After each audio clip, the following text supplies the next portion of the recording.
أعوذ بالله من الشيطان الرجيم بسم اللہ الرحمن الرحیم السلام علیکم ورحمۃ اللہ وبرکاتہ۔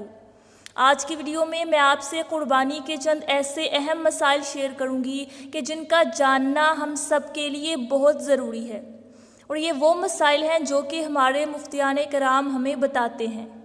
نمبر 1 ہے کہ ایک غلط فہمی جو لوگوں میں پھیلا دی گئی ہے کہ کیا کریں کہ قربانی کے برابر رقم کا صدقہ کر دیں تو زیادہ اچھا ہے، اس سے غریب کو فائدہ ہو جائے گا۔ بعض لوگ یہ کہتے ہیں کہ صدقہ کر دو، بجائے اس کے کہ 7-8 ہزار وغیرہ کا حصہ لو گائے وغیرہ میں، اس سے بہتر ہے کہ وہ 7-8 ہزار یا جتنے کا بھی حصہ ہے وہ پیسے کسی غریب کو دے دو، صدقہ کر دو۔ تو ہمارے مفتیان کرام یہ بتاتے ہیں کہ یہ ایک بہت بڑی غلط فہمی ہے، کیونکہ ہر ایک عبادت الگ الگ ہے۔ قربانی صدقہ کرنے سے ادا نہیں ہوتی، کیونکہ قربانی کی جو عبادت ہے وہ الگ ہے اور صدقے کا ثواب الگ۔ صدقہ اگر دینا ہے تو الگ دیا جائے، لیکن قربانی جو ہے وہ صدقہ دینے سے ادا نہیں ہوتی۔ اس کے علاوہ ایک اور مسئلہ ہے کہ بہت سے لوگ یہ سمجھتے ہیں کہ جیسے اگر باپ نے قربانی کر لی تو وہ بیٹے کی طرف سے بھی ہو جائے گی، اور اگر شوہر نے کر لی تو بیوی کی طرف سے بھی ہو گئی، تو یہ بھی غلط ہے۔ اس بارے میں ہمارے مفتیان کرام بتاتے ہیں کہ دیکھیں، جس طرح باپ کے نماز پڑھنے سے بیٹے کی نماز ادا نہیں ہوتی، شوہر کے نماز پڑھنے سے بیوی کی نماز نہیں ہوتی، کیونکہ ہر ایک کے ذمے اس کی عبادت الگ واجب ہے۔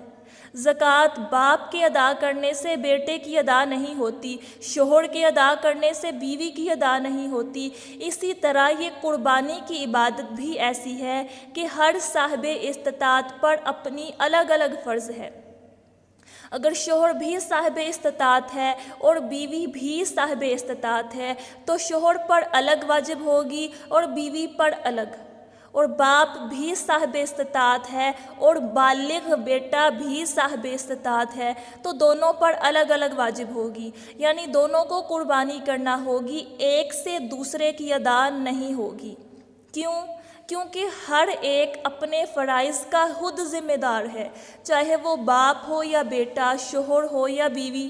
اسی طرح ایک اور مسئلہ ہے کہ قربانی کے جانور میں 7 حصے ضروری نہیں ہیں۔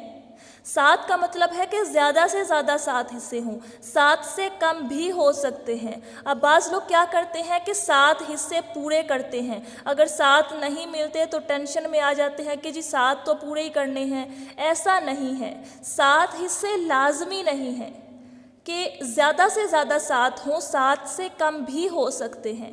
اگر 6 حصے ہیں تو 6 برابر حصوں میں تقسیم کر دیں، 5 ہیں تو 5، 4 ہیں تو 4، 3 ہیں تو 3، اور اگر 2 حصے ہیں تو 2 برابر حصوں میں تقسیم کر دیں۔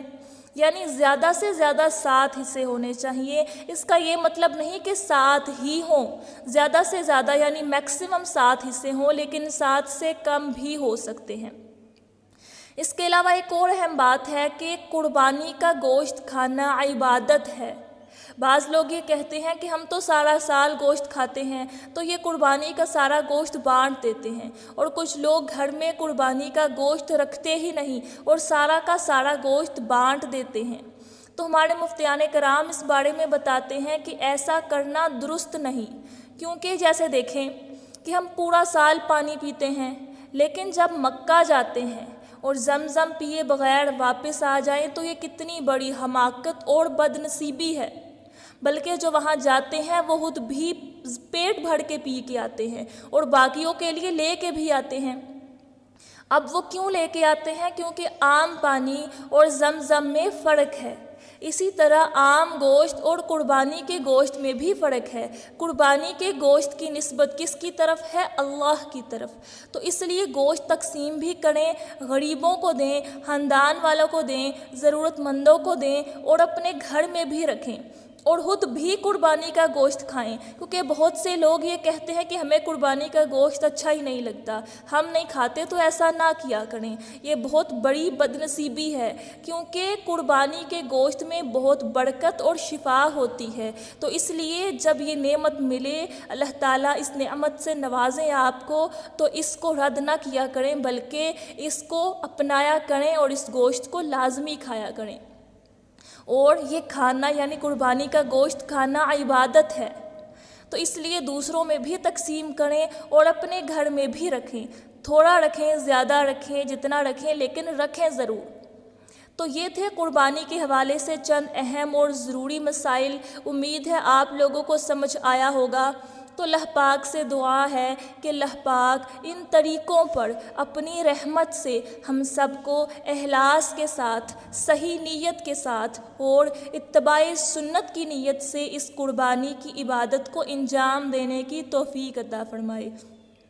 اللہ پاک ہمیں ہر کام سنت رسول صلی اللہ علیہ وآلہ وسلم کے مطابق کرنے کی توفیق عطا فرمائے۔